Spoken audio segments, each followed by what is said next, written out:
am Vamika, and I just wanted to add on to what you're saying.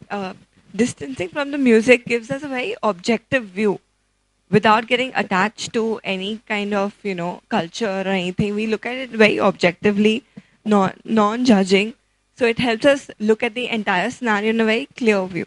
So it's a very, very good idea, in fact. Congratulate you for that. How your gender played a role in the filming, because even though we have a very strong female protagonist in the singer, but it is a very male-dominated space elsewhere, especially in the public arena. I want to know how that. When I began my work, I knew that is the space I'm getting into. The moment I moved away from my initial impulse of going into an ethnomusicologist kind of interest in what are the different genres, how are they sung, when are they sung, who sings, I went through that phase also. But when I went into how it's playing out in the city or how it's getting produced or circulated, I knew I was entering a extremely, completely, overwhelmingly male space.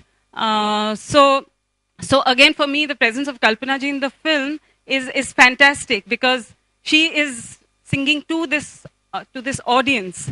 And at least in Bombay city, or in the city, it's largely and predominantly men.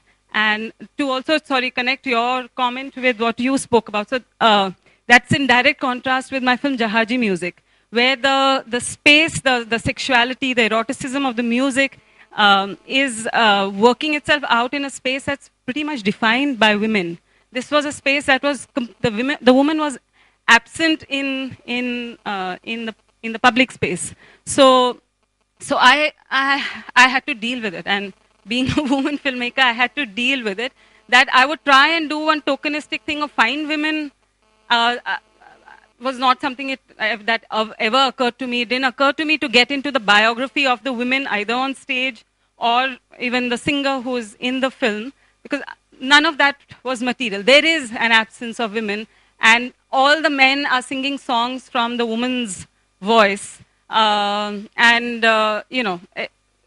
It's a sort of added to a certain tension, I thought. And yes, it was very difficult for me to access that for the longest time, to also know how to film this. So technically, I would like to ask, how did you, shot that sort of the cameraman on the crane, and the background it looks like the cloud is floating or something. So how did you? Technically, we didn't do anything. The Chhat Puja celebration did it. They burst lots of crackers and put on fog machines. And suddenly, fog machine was there. I think so. And Mukul was there, suddenly being pushed in all directions, and he just decided,